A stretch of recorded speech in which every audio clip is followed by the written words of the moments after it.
close your eyes and pull like a dog. And a new Irish record for Phil Healey, 22.99.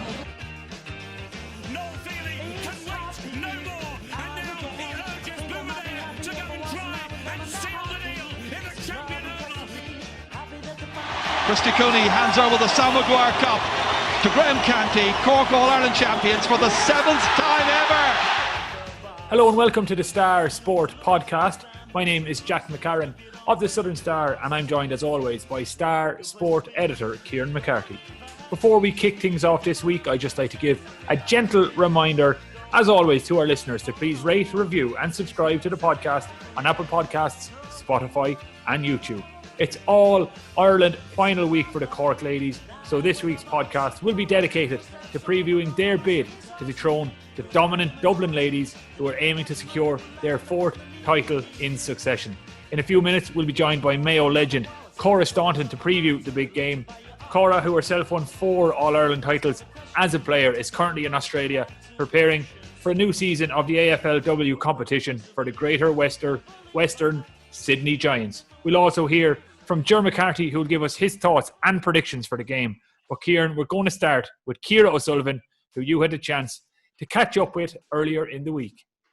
Yeah, Ciara was in great form, Jack. Had a good chat with her, and it's 2 O'Sullivan sisters in a row on the Star Sport Podcast. We Darren O'Sullivan, Cork captain, on last week's podcast, and Ciara this week. And Ciara's she's the most experienced Cork player on the panel at the moment. She's 8 All-Ireland medals to her name, which is an incredible haul, and she's still going strong. And she has that experience, Jack, which is so vital because it's a very young Cork team. When you think about the team that she came onto under Eamon Ryan all those years ago, and that was the team that dominated ladies football.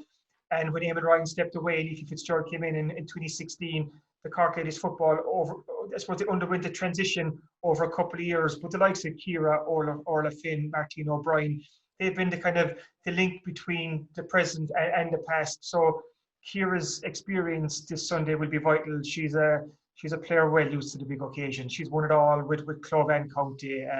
Still one of the best forwards in the game. And as you'll hear from my chat now, an interesting angle for Sunday's final is that Dublin star Noel Healey spent 9 months with Mourneabbey in 2019. Noel was an anaesthetist in CUH, and with Mourneabbey she won everything as well. So Noel Healey knows the Cork Mourneabbey players very well, but that works both ways. So Ciara and all the Mourneabbey girls know Noel Healey very well. So that was one of the interesting angles that we caught up to talk about, Jack.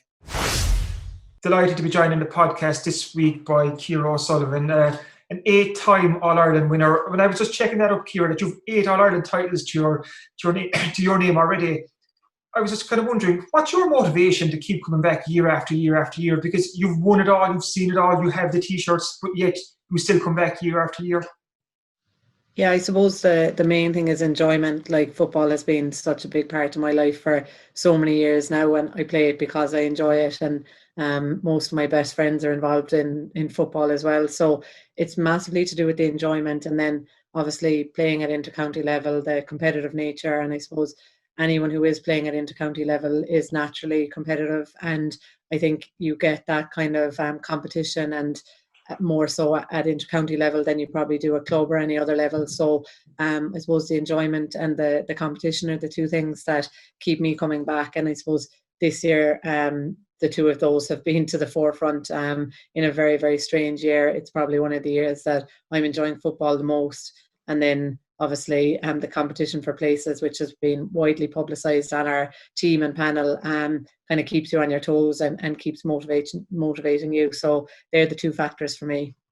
Like you said there, Ciara, it's been such a strange year. But you also said there you're enjoying football so much this season, more than maybe in past seasons. Why do you think that is? Yeah, I suppose we've been very fortunate with Mourneabbey, with our club, to be playing football up until November, December, the last 6 years, I suppose. So, we did always get January and February off then when you'd come back with Cork, which was a nice break. But we never really had a full-on break because I suppose Cork was still going on and you were conscious of doing your gym program and the rest of it. So this year kind of has afforded us a complete break, I suppose, in a time when there was a lockdown and we thought maybe there'd be no football. it was nice just to totally switch off from football. And I suppose it was something that I kind of didn't realise that maybe I needed until it happened. But it meant when I came back then, and when there was matches and training, back when we did come back a few months ago, it just made it kind of more enjoyable, and you appreciate it that bit more because it had been gone for a while. And I think that break, just coming from club to county for the last few years, I think that break was very welcome. And you certainly hit the ground running with Cork in this year's championship. And just to go back to the journey so far to get to the final this Sunday against Dublin, it started off with a win against Kerry down in Tralee. That was a tough day at the office, but you got the result in the end. Yeah, it was a tough day in the office, and I suppose it wasn't surprising that it was a tough day in the office because you're coming in the back of, I suppose, league that was in March, and not really reflective anymore of where people were at, and weren't able to have challenge games. We had one challenge game all year, which ironically was against Dublin, but I suppose it was kind of hard to know where we were going to be at, where Kerry were going to be at, and it definitely took us a while to get to the pace of the game. I suppose we were in trouble on our own kickouts, and we were under massive pressure on their kickouts, and that's something we learned from going into the Cavan game. But I suppose what we would have been really happy with in the Kerry game was the nature of the win, in that we grounded out. There was a few questions asked at half time. Did we really want it? Did Kerry want it more than us? And I think we answered those in the second half, so that was something we were very happy with. And it was noticeable too, the improvement in when it got on to the next game against Cavan, put 7-9 to 2-6. So you were like, with each game, have you seen that improvement, Ciara? Definitely, and I think you have to be seeing that improvement. To be fair to our management team, I think, after every match they kind of pick one or two things that we need to improve on, because obviously there's probably a lot more than one or two, but you can't, I suppose, get all that done in the space of 2 weeks or whatever it is between games. So they've kind of been focusing on the key things, and we've been working on those in training and in the AVB matches. And I think we have noticed the improvement from the Kerry to the Cavan game, and then on again to the Galway game the weekend before last. Like, you took it up at another level against Galway. Obviously there was all the off-field stuff, but almost lost in the middle of that was the fact that Cork won a game, beat a good Galway team by 10 points. You put up 2-17 in Croke Park. So how would you rate for a year right now heading into Sunday's final? I suppose we'd be happy with where we are in terms of, you can't really complain coming on the back of a comprehensive semi-final win like that. And I suppose more so than the scoreline, we were happy with how we played, and that we did what management had asked us to do. And I think, we missed chances. There was still loads and loads of mistakes, but I think our work rate was the thing we were happiest with, and it was the thing that management asked us to give the most, I suppose. And no doubt that's what's going to be needed most going into the final as well. But I do think we're in a good position. Thankfully we came out of that match injury free, and we've 2 weeks of hard training in between that and the final, where there's still places up for grabs. So I think you can't really complain. We're in an ideal situation with 2 weeks in between a semi-final and final as well. I think is a nice run into it. Your sister Darren was on the podcast last week, and she described the competition for places as vicious in the Cork setup at the moment, and I think that's a very apt description. And we're concentrating on the forwards for a second. It is like yourself and Orla Finn are the two most experienced there, but even Darren was saying nobody can take their place for granted in the Cork team at the moment. Definitely not. I think if you look at our bench, like, you can see that straight away. I suppose, you've Libby Coppinger, who came in to the year on the back of probably her best year ever with West Cork, and unfortunately we were at the receiving end of that. But I suppose, you see her on the bench, and you're thinking you have to do everything just to keep your position. And obviously Libby suffered an ankle injury that kept her out for a good bit, but thankfully coming back at the right time. You've Orla Farmer, like Derek Heiley came on. There's just so many, and that's only the forwards I'm mentioning. So nobody's taking anything for granted. I think one bad game or half a game and you're off. And I suppose that's what is driving us all on. And I think vicious is a very apt word for what it is at the moment. When we're looking at the 3 Cork games so far, I think you got 10 goals in the 3 games. I know there was 7 of those came against Cavan, but you scored against Galway. Melissa Duggan got a goal. Anya Terry got a couple of goals against Cavan. Saoirse Noonan, Orla Finn. So there's a goal thread all over. How important is that against Dublin? Because let's say we look back at last year's game, I think Dublin won that semi-final against Cork 2-11 to 11 points. go back to the final the year before, Dublin outscored Cork goal-wise again, and I'm looking at Cork, looking at Dublin again against Armagh in the recent semi-final. They scored 3 goals, so goals are so crucial, and they'll be crucial again on Sunday. So this Cork team does carry a big goal threat. Yeah, I think, like, I know it's a cliche, but goals win matches, and I suppose it is something at training we've been working on, that if we have an overlap, if we've one extra player, that we're going for a goal, and in that case it's kind of a worst case scenario that you get a point then. And obviously there's times when people have crowded defences and a point is a great score, but we have been focusing on if there is an option for a goal, that we go for that first. And I think we've been seeing the results of that over the last few matches. And on the other side of that, then I suppose we'd be very happy with going from the Galway game that we didn't concede a goal, because we have been conceding goals, I suppose, over the last 2 or 3 years and earlier on in the year. So it is something we've been focusing on, and I suppose it's going to be key if we are to beat Dublin that we tighten up at the back as well, because they are known for getting goals, I suppose, and did so again against Armagh in their semi-final. So while we need to take opportunities up front, we also need to try and snuff out any chance they have of getting goals.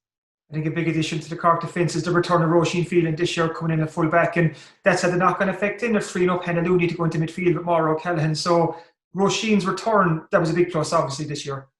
Massive, I suppose. You kind of forget that Roisin, I think, is only maybe 25 as well, and has so much experience. And I suppose we did miss her last year, that experience and that kind of presence in the full back line. So I suppose it's great to have Roisin back, and as you said, it also frees up Hannah, who I suppose, I know there was no official player of the match at the weekend against Galway, but she would have definitely been in the running for it. An absolutely super game, and her and Maura have such a good partnership in the middle of the field. And I suppose that's a place we're really going to need to go after in the final, because the likes of Lauren McGee, there with Dublin, probably one of their best players and one of their biggest workhorses. So they're going to be under pressure midfield, but I've no doubt that the girls can do it, because they're coming in on the back of 3 good performances there.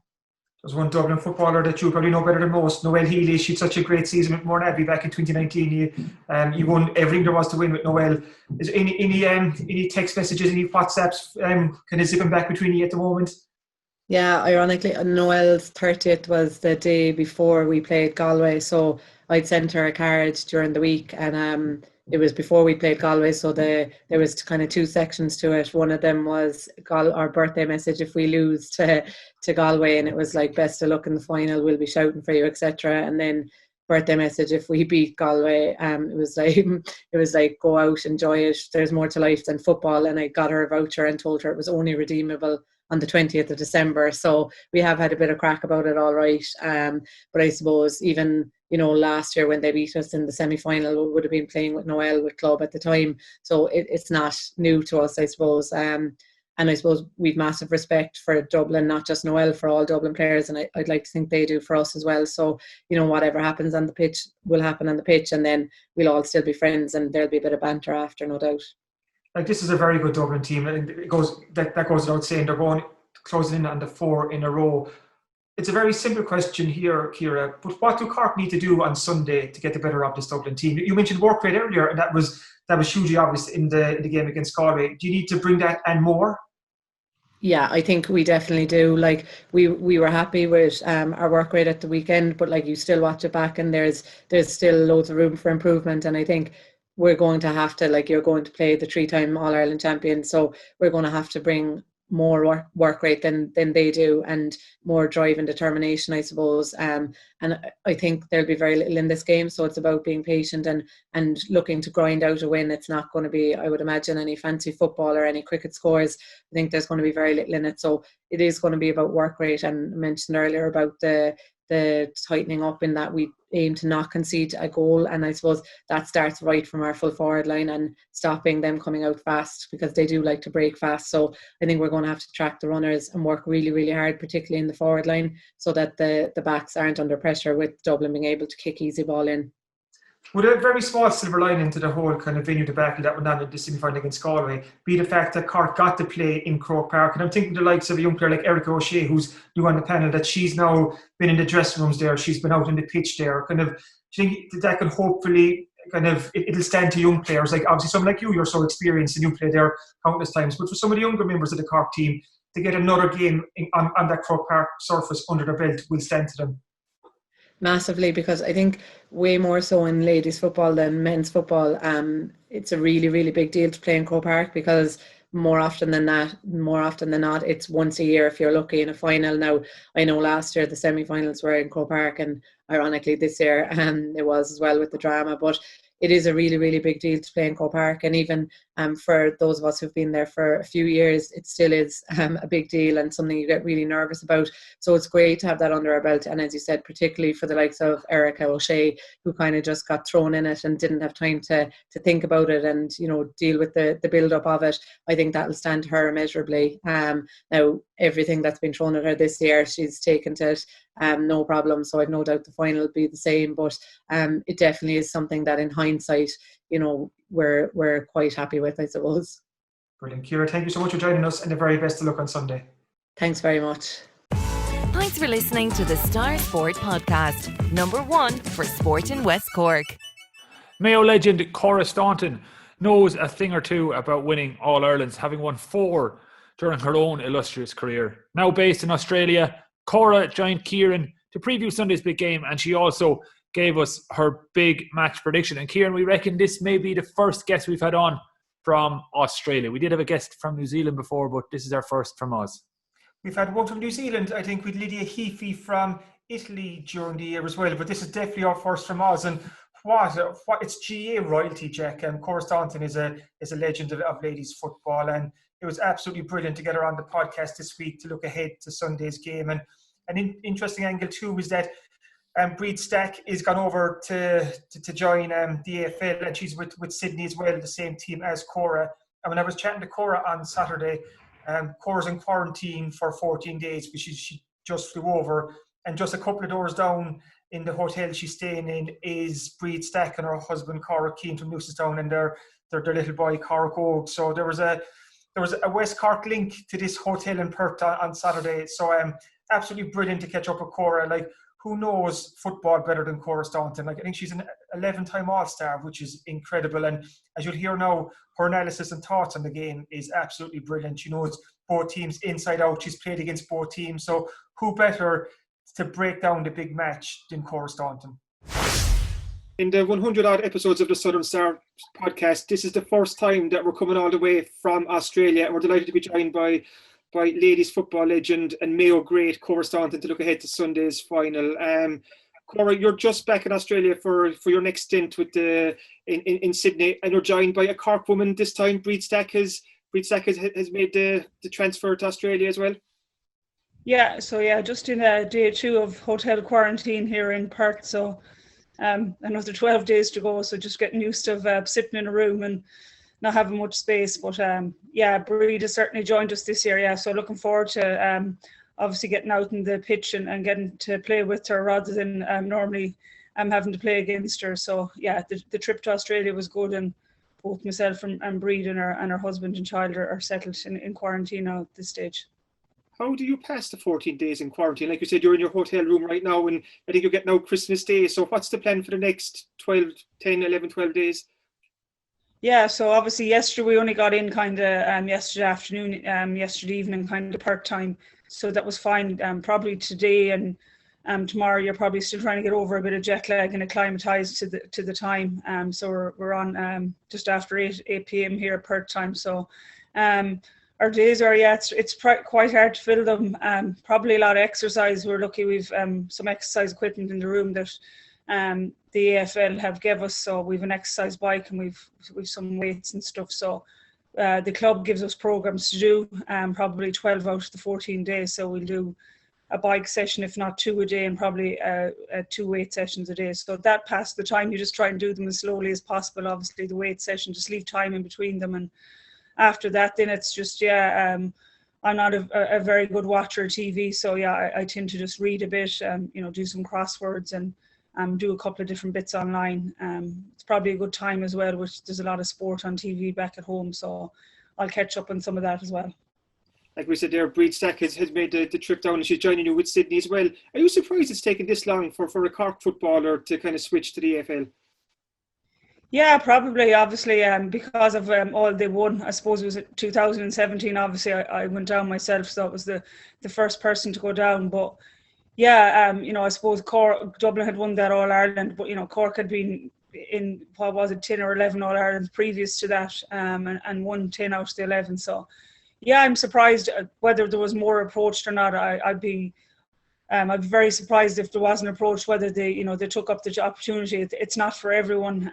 Some people obviously, can be in college or at the start of their career and, just can't commit to coming over because, it is a huge commitment to come over for 6 months. And if you're in the middle of a career and give up your job, it's quite different for me and obviously for the other girls that are here. So, yeah, I'm sure there has. I've heard strong rumours of a few that have been approached and, for different reasons have turned it down and maybe in the future we'll have a few more Cork girls out there.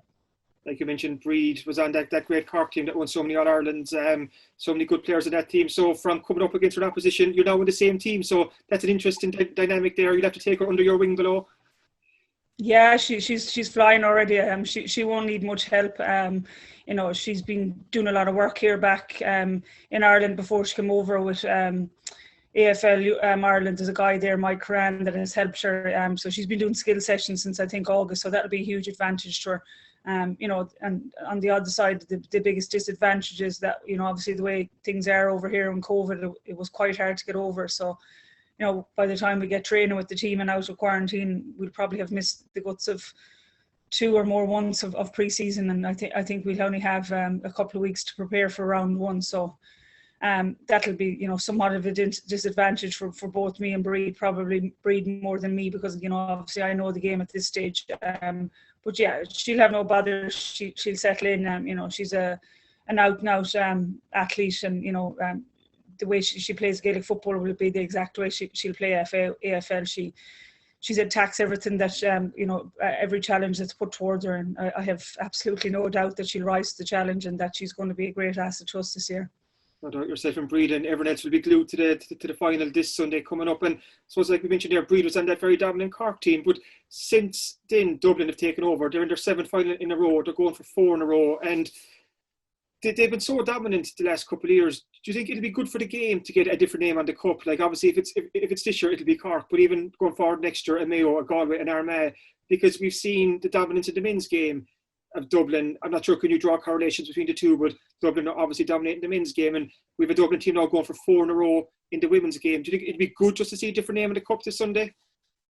Yeah, well, I think anyone outside of Dublin would obviously love to see that dominance broken. It's like the dominance of Cork. When I was playing myself, everyone, bar the people in Cork, wanted to see the dominance broken. So yeah, it obviously from the neutral point of view, it'll be lovely to see Cork win and have a new name on the cup. But the Dublin team don't think like that, and I think they've learned from their defeats in the past to Cork, and they've seen what Cork have achieved in the decade before them. So yeah, they're very hungry and they're going to drive on. Like their men's counterpart. They don't care if they're going for 4 in a row, 5 in a row. It's another All Ireland to them, and there's always new members of the squad. I know myself from our own club, every year you go in and people say, you must be sick of winning county titles or whatnot. But there's always new fresh faces into the squad, and they're always challenging and driving the girls that maybe have been there for some time. So the Dublin girls won't look at what number it is in a row and we'll just approach it as another final.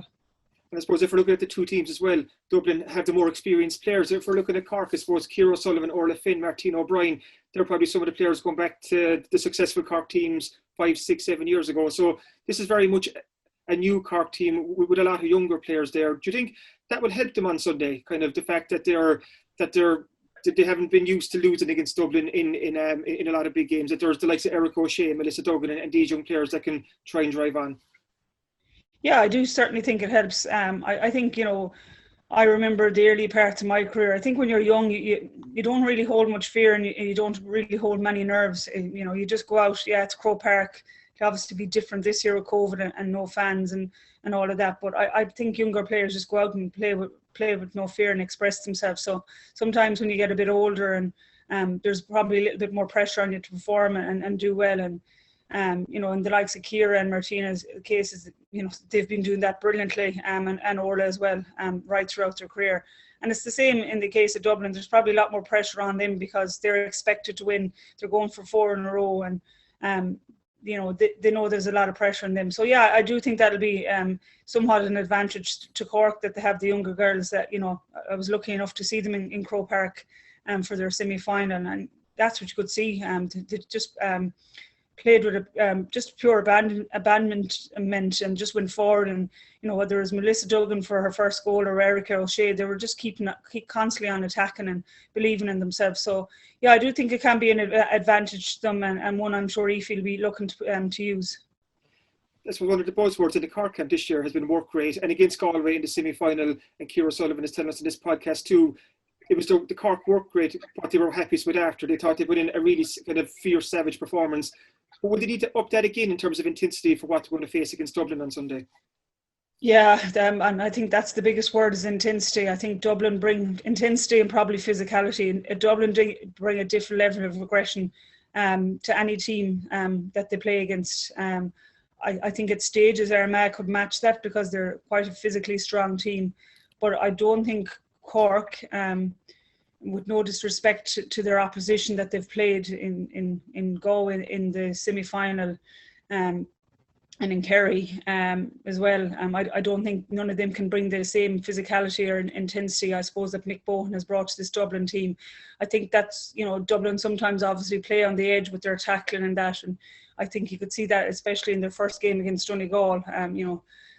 At times, you probably look, there was some of the tackles were on the edge, but they know when to foul and they cover that back line very well, and they don't like to concede too much. So yeah, it's certainly going to be a step up for Cork in what they've got in their last 3 matches with obviously Galway and Kerry, and not to forget the Cavan match, but obviously the Cavan match was somewhat over after 10 or 15 minutes. But yeah, Dublin bring a huge level of intensity, aggression. It's very much based on the men's game that they do not let teams out, and they like to turn over the ball and hunt and pack. So yeah, I think Cork will need to be ready for it. I think that the players that will be ready for it, and they have the speed and pace, especially across the half back line to try and break them tackles. I think they're going to have to play at a quite high intensity and a high pace. They cannot be brought down to a slow game because Dublin are physically stronger than Cork in many areas. You mentioned there the physicality of the Dublin team, and that's something Aoife Fitzgerald has mentioned as well. I suppose he's felt that the last couple of years Cork weren't ready kind of physically to cope with that physicality that Dublin have. He feels they're in a better place now, but when you're coming up against a team, Cora, that's physically stronger than you, how do you kind of negotiate that? How do you get around that? Yeah, well, I suppose the biggest thing, if you know a team are physically stronger than you, there's probably 2 things that you can do, and that's work the ball at speed. You cannot afford to bring the ball into a tackle, so it's having runners off your shoulder all the time. So it's a whole give and go ball game, whether it's getting quick ball into a full forward line or driving off the half back line, and someone's always coming off your shoulder. You cannot let girls, you can let Melissa Duggan attack up the field at pace, and she's massive pace, but she always needs an option coming off her shoulder. So sometimes it's to be brave and courageous as well, that you trust, your full back line, that if that half back line goes and it breaks down, well, the likes of, Roisin Phelan and girls back there like Emer Meany and Shauna Kelly can deal with that. So it's to not sit back, to attack the game. So if girls are attacking the game, that they're attacking it at speed, you're breaking the gain line, and you're not bringing that ball into a tackle, and there's always someone there to support them. So yeah, I'm sure Aoife has looked at that, because I know when we played Dublin in 2017, there was massive intensity in the tackling and quite aggressive tackling, and at times we weren't ready for it. We were being swarmed, and then they caught us on the counter. So it's to break that gain line, and I do think that's an area where Cork have massive speed across many lines, and I think if they work on that and do that the next day, it will trouble Dublin. There's so much about the Cork forward line, because it's packed with firepower. The Orla Finns, Ciara O'Sullivan, Saoirse Noonan, Ciara Dirren, there's Libby Coppinger to come off the bench. There's a goal threat there. It's a fierce attacking forward unit. But defensively, could be a lot more important for Cork, because this Dublin team scores an awful lot of goals, Cora. And I suppose if you look at, like you mentioned there, the Cork half-back line of Aisling Hutchins, Melissa Duggan and Eric O'Shea were very good against Galway, and Cork have Roisin Phelan back. But Cork really have to limit or keep a very tight rein on that Dublin attack this Sunday, because Dublin could easily get 2, 3, 4 goals. Yeah, definitely. And, you know, this year I've probably watched Dublin in their 3 games to date. And at times against Donegal and against Waterford and obviously Armagh, their own forward line, while they were having some very good individual performances, whether it's coming from, you know, Carla Rowe the last day, Lindsay Davey has been very consistent over the 3 games. Sinead Ahern has been in and out. Noel Healey. They haven't collectively been playing very well. Individually, they've had some very standout performances in each match, but as a group, like they have in the past, they haven't collectively been clicking. And yeah, while they normally have, you know, or have huge firepower of getting goals, there's probably been 1 year, I think they've scored 6 goals to date, or 5 goals actually to date, and they've conceded 6. You know, where Cork have been scoring goals a lot more freelier than them. You know, obviously opposition obviously tells different, you know, obviously with Cavan where they got a lot of goals. So I think if the Dublin forward line aren't clicking and, you know, playing very individually based like they have been, and that will work into Cork's advantage. You know, matchups are obviously going to be of huge importance. But in that regard, I think obviously your midfield and your half forwards, you know, can play a vital role, and it's sometimes a very unselfish role. And whether it's, you know, Hannah Looney not attacking as much as she has, and let Maria O'Callaghan attack, and whether it's one of your half forward line, you know, dropping back. You know, Cork don't need to play with 6 forwards. You know, they have enough talent up there if they play with 4. And whether, you know, whoever that is, that, you know, at times we've seen it with Cork before, that, you know, Anya Terry has gone back. You know, I don't really know the young Kylie girl very well, but it's someone like that, you know, just tracks up and down the pitches, tracks, runs, and plays a very unselfish role. Mightn't touch the ball very often, mightn't score, but, you know, is doing something for the team. So it's that kind of midfield half forward line unit that drops back and protects their defence, when the likes of Melissa Duggan and Eric O'Shea or Shauna Kelly or Emer Meany, their backs are quite attack-minded. They like to go forward. So it's the likes of them that drop back when they see a Melissa Duggan to come forward. We don't want to stop her attacking. They want her to do that. So they selfishly just might drop back and take a role back there. So, yeah, you know, it's a year that I certainly think that Cork can win, you know, because that Dublin forward line, when they're on fire and there's some very big names, if they all click on the same day, they're very hard to stop. I just think over the last few games, bar Lindsay Davey, I think she's been very, very consistent in the 3 games and has been Dublin's best forward, if not best player this year. The other 3 the other couple of forwards, in Carla Rowe, Sinead Ahern, who's obviously under an injury cloud, Noel Healey, have had patchy years, and obviously with girls in like Niamh McAvoy, who didn't start last day, Nicole Owens came on, she's only coming back from an injury. Sarah McCaffrey, you know, at times can be very good and you know, was taken off the last day. So I think that can work in Cork's favour if they're all not clicking and playing quite individual. Given too, I suppose, the kind of the fallout from the Cork Galway semi-final and all the off-the-field stuff that went on then, and obviously that's something that really needs to be addressed, and hopefully it will be. But is this a chance on Sunday to put football, ladies football, back in the limelight for all the right reasons? You know, like, it's the potential to be a very good game here, and hopefully when we get the national papers on Monday morning, we'll have pictures of the Cork captain holding the cup, or maybe the Dublin captain. But it'd be great to put ladies football as a talking point for all the right reasons now. Yeah, exactly, and that's why I think it's really important that we have a very good final. You know, please God, the weather will be good, because, you know, the weather can, obviously this time of year, we're not used to a December final, and, you know, I know from playing club football in December, it can be very changeable. It can be very hit and miss. So, you know, if we have a dry day, that's probably the best that we can hope for. And yeah, I really do think after everything that's gone on with ladies football in the last number of weeks, that we need a lot of positive feedback and energy coming from the All-Ireland final. So, you know, obviously last year's All-Ireland final didn't probably live up to what we would expect it to be with Dublin and Cork. And, you know, again, I was at that last year. The weather was horrendous that day, so it was very difficult. So, yeah, I think that we're due a very good All-Ireland final, and I do think that ladies football needed after the last few weeks.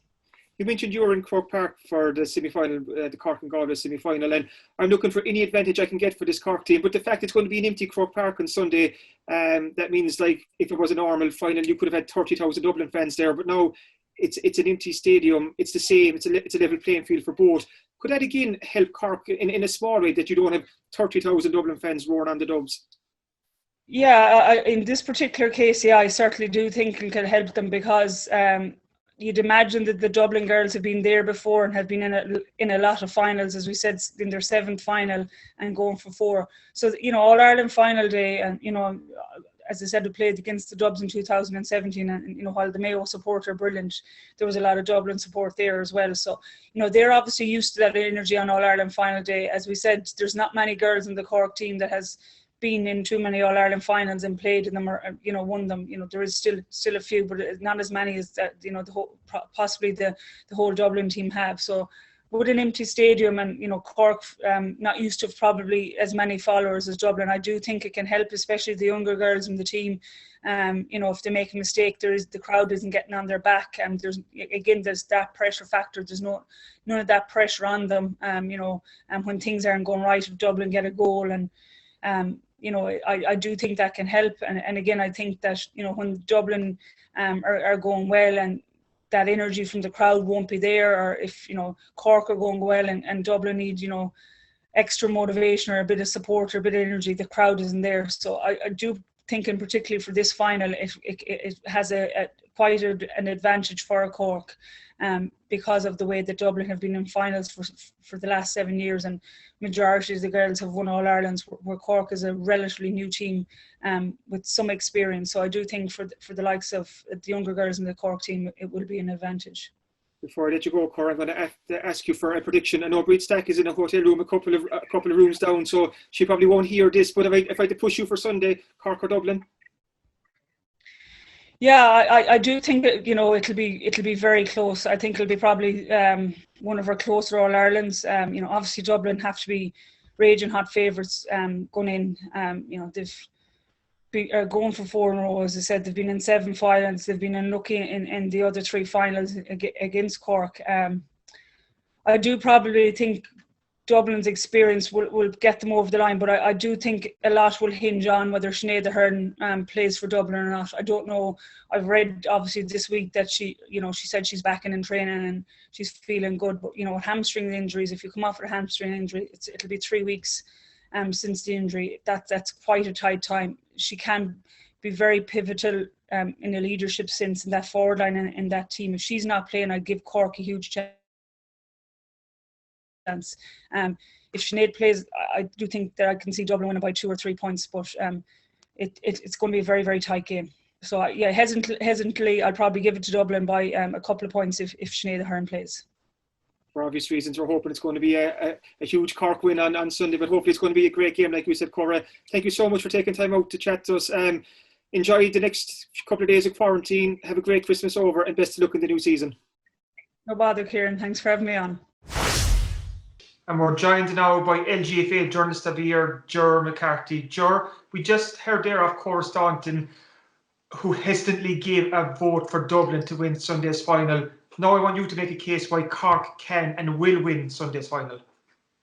Well, I don't want to be arguing with Cora Staunton, of all people, or footballers, but I actually think, and I genuinely believe, Kieran, from watching the Cork team this year, in the most unusual of years, they have a real chance of beating Dublin this weekend, and that's without the red and white rose-tinted glasses on, to be absolutely honest. Well, the first thing that strikes me, and I mentioned it in a column in this week's edition, when we're analysing and looking ahead to the All-Ireland final this week's Southern Star, Dublin have only played 3 games in the championship, and you might say, so what? Well, in previous campaigns, this Dublin team, like all great teams of their era, get better with every game. They get better with the more matches they play. They try things out. They get more used to one another. They're a very, very experienced core as it is. And I think the fact that they've only played 3 championship matches, and I think the fact that Armagh pushed them, and Donegal pushed them as well. People forget Donegal really did push them. The only kind of gimme game they got, and they did very well with respect, was against Waterford, where they ran away with a big score on that occasion. I think that offers hope for Aoife Fitzgerald, and I think it offers hope for the Cork team, because if the All-Ireland champions for the last 3 years have only played 3 championship matches, I know Cork are the same. I know most teams themselves in Cork are the same in the terms of the number of games and the number of minutes under the belt. But you make mistakes in these games. There's rustiness involved, and you don't, unfortunately, with the way the championship has gone, have an opportunity later in a longer campaign to correct those errors. So I think Mick Bowen has seen things and mistakes that Cork have made, which we can talk about. But definitely Aoife and Paddy O'Shea and that backroom team will have noted mistakes, maybe chinks in the armour that wouldn't normally be there. And I think because Cork have gotten better, as Dublin have gotten better with each of their matches, I think the fact that this is only their 4th championship game so late in the year gives Cork an even better chance. You've seen Cork's progress through this championship from that first game against Kerry down in Tralee to the win against Cavan and Burr, and obviously to the All-Ireland semi-final against Galway in Croke Park. And you said before in the podcast, Joe, you've seen an improvement in this Cork team. What stood out to you the most along those 3 games, from looking at this Cork team in that first game in Tralee to where they were when they beat Galway in Croke Park? 3 things, very, very straightforward. Number 1, defence. They have tightened up in the back 6. Roisin Phelan from the St. Bridget's Club and originally from Ahada is back this year. She missed last year. She's the full back now, and she has been solid as a rock, pardon the cliche, in that position. And what her return has done is also allowed Hannah Looney to go into midfield alongside Maura Callan from Mourneabbey, and those two have been very, very rock steady, very solid, consistent, I think. And that back 8 has worked very, very well and gotten better as the championship has gone on. The half back line that Cork possess at the moment, Aisling Hutchings in there at centre back from Fermoy is enjoying one of her best seasons in a Cork jersey, and look who's either side of her. Our own Melissa Duggan from West Cork, and Donnies, who's enjoying an all-star season so far, getting better with every game, popping up with a goal against Galway. And on the opposite side, you have the breakout star of the Cork team for 2020, just out of minor as well. That's Macroom's Erica O'Shea, who is playing like she's been involved for 10 years. She's really pushed on this year as well.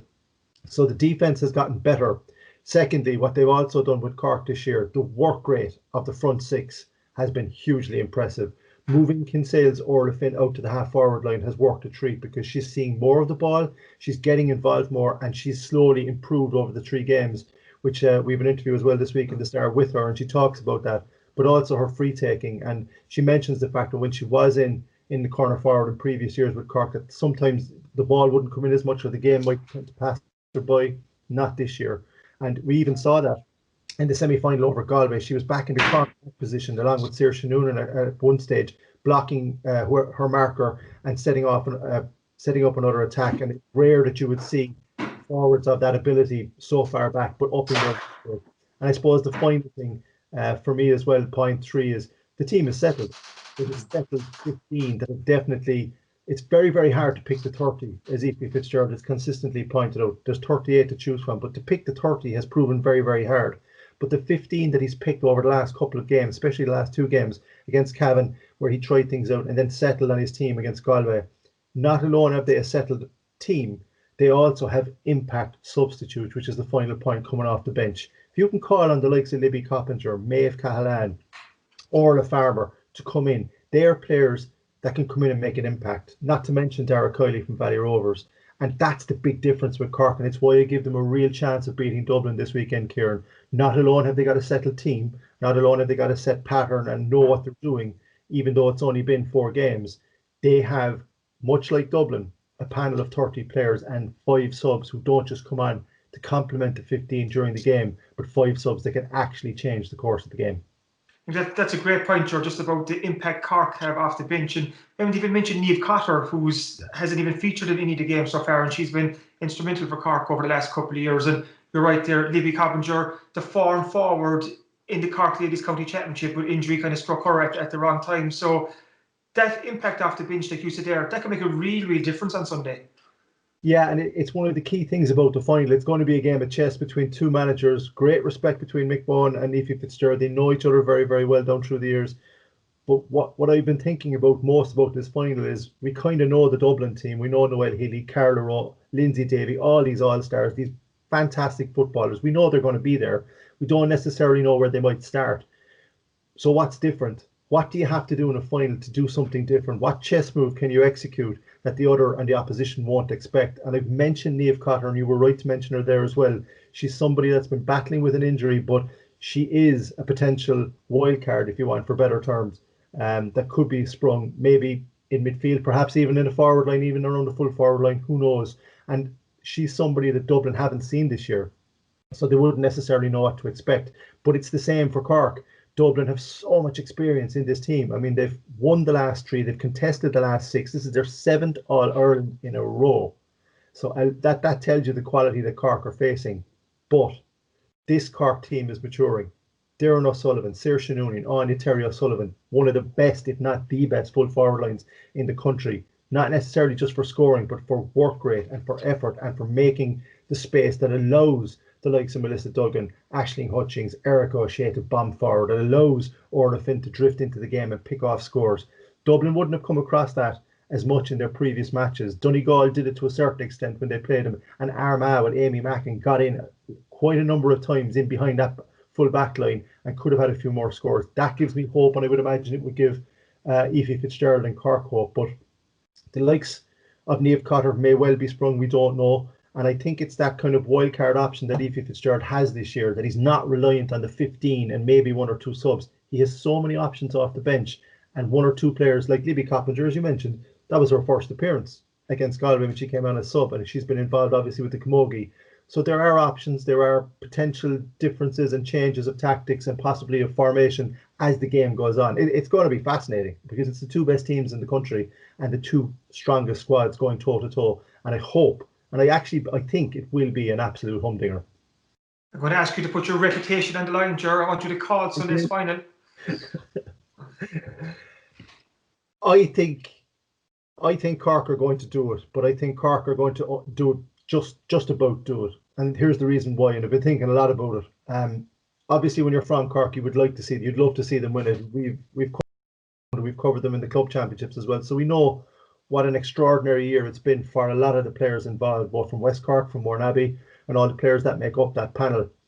There's a couple of reasons I think Cork are going to win it. I think they have huge respect for Dublin, massive respect. There's a real, sometimes it's kind of, you hear in the lead up to finals, it can be a bit of pandering, but no, there's a genuine respect between the 2 sets of players, which in this week's Star as well, we hear from Mick Bowen and we hear from Noel Healey, who played with Mourneabbey and actually spoke very highly of the Cork Club Championship, including West Cork, who she believes have a place and should remain in the Cork Senior Championship. But Cork respect Dublin, but they don't fear them. And the other thing is, from talking to the players over the last 2 weeks and the build up to it, they are ready. They are focused. They want this. Now you say, so what? Who doesn't go into an All-Ireland final? But I think Cork have missed out on the Brendan Martin Cup for too long. Darren O'Sullivan, who's captain this year, has grown into that role. She's injury-free. She's flying it around the pitch. Saoirse Noonan, when she's not knocking in the goals for Cork City, is doing fantastic work up front, even when she's not scoring. Same for Anya Terry, injury-free, coming into a final. You've got 2 pillars in the middle of the park who are the real plus points, I think, for Aoife Fitzgerald this year. Hannah Looney, Maura Cannon from Mourneabbey. And that's before we start talking about that half back line and before we start talking about Melissa Duggan and Erica O'Shea. They're going to be absolutely pivotal to the outcome. It will boil down to who can hold, whoever gains the most possession between the 2 45s will win this. But I think Cork have gotten better and better. They played for a half against Kerry, 3/4 of the game against Cavan, and the full 60, over nearly 70 the last day against Galway. They're ready and they respect Dublin, but I think with Aoife Fitzgerald, Paddy O'Shea, they know what's coming and they have a good idea of what they need to do and where they need to get to. And Kieran, the last point, why I think Cork will win this. I've been fortunate enough to see glimpses of their training sessions over the past couple of weeks. And some of not alone the AVB game, which people talk about intensity, but even the drills. And I know Dublin are doing the same. This Cork team is ready. It's ready and it's primed. And I think, considering the year that they've had, what they've experienced, I know it's a mammoth task. It's a 4-in-a-row chase in Dublin, but I think Cork will do it, but only just.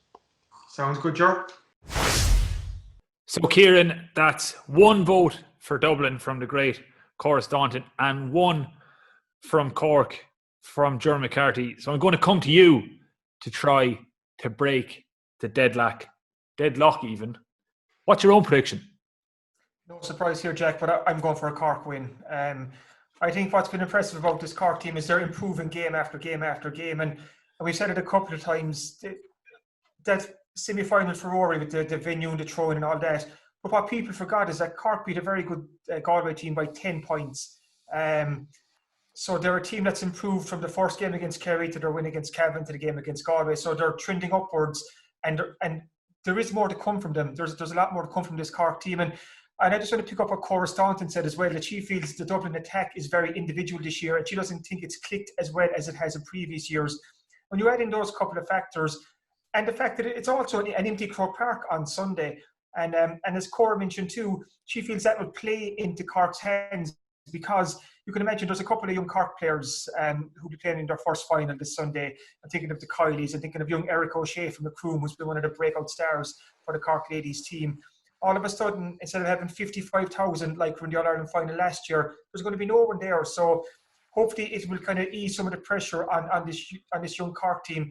But I just think Cork have more room for improvement. And I'm looking at that full forward line. You look at Anya, Terry O'Sullivan, Diran, Saoirse Noonan, even further out, Ciara O'Sullivan or the Finn. Like, their scores. There's a lot of scoring potential in this Cork team. And the bench is so important here too. Libby Cobbinger was the form forward in Cork ladies football during the county championship. She got injured, hurt her ankle, and that ruled her out of a couple of games. But she's someone that they can bring on. Niamh Cotter hasn't seen any game time this year. She can come on. Sive O'Leary can sail. So I think Cork have a very strong bench this year.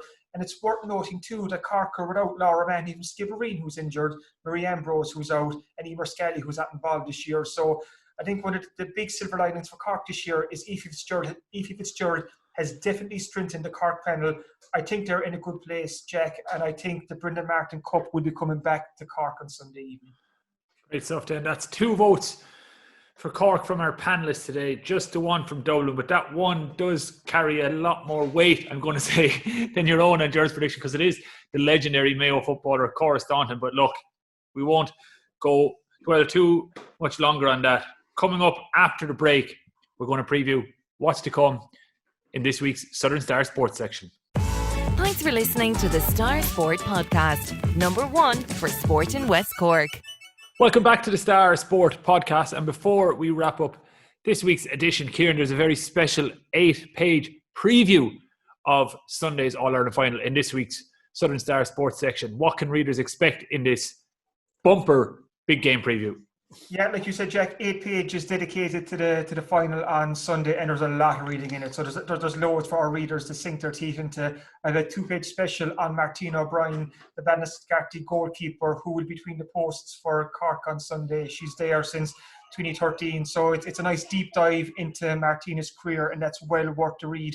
We have plenty of other interviews too. I caught up with Libby Cobbinger to chat about, I suppose, her form, or her injury, to be more precise. She was coming off a great county championship, like I said earlier. Did she hurt her ankle? Actually rolled it twice.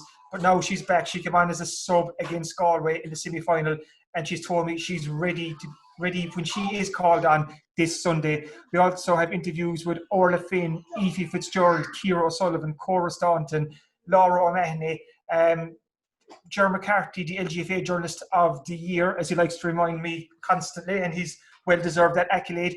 He has a very good analytical piece on the game, Jack. He's breaking down 10 different areas that Cork can focus on to win the game. So it's really, really good stuff by Ger there. And Ger also caught up with the Dublin camp, and he got Noel Healey's thoughts on the game, as well as Dublin manager Mick Bohan. So just on the ladies' football game alone, as you can see, there's lots going on. And in the background, that's my little one is after putting on a Christmas toy. But that's it's that season, isn't it, Jack? But also we have rugby special this week. Gavin Coombs obviously. One second there. It's okay. It's adding nice atmosphere to our Christmas All-Ireland final special. So you were saying, Kieran, that there's also some rugby coverage in this week's paper following Gavin Coombs' impressive European performance for Munster the other night. Yeah, Gavin Coombs on his European debut scored a try for Munster, and it was great to see Josh Wycherley make his European debut, and Fionn Wycherley also play. So that was 3 West Cork men on the Munster team. As well as that, we have an interview with the incoming Cork GA chairman, Mark Sheehan. Dennis Hurley caught up with him. The Board Common Chairman, Michael Brennan, has issued a warning to the members of Board Common Heron that if they're caught illegal bowling over the festive period, that they will be suspended. So that's a very strong line from the Board Common Chairman, but it's probably a necessary one too, Jack, because road bowling is usually traditionally very, very busy over the Christmas period. With the guidelines at the moment, no road bowling is allowed. So Board Common are going to come down hard at any of their members that are caught breaking the rules over the festive period. So there's loads going on in this Thursday's Southern Star, in shops and online from Thursday morning.